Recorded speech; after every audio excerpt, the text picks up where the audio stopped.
Hi everyone.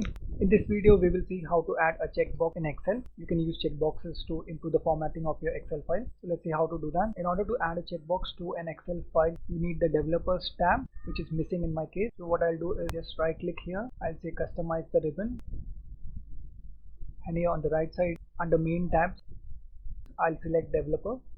I'll say okay. Now I have the developer tab. So go to developer tab. For some reason it was not allowing me to add in the sheet, so I have opened a new window. Now under developer you can see that insert option, use the form control. There's this checkbox which you can use. So with this checkbox you need to draw on the cell where you want the checkbox. So once you have it, you can click it, check it and uncheck it like any regular checkbox.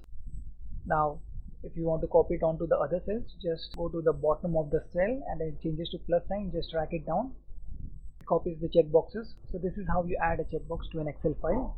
Thanks for watching the video.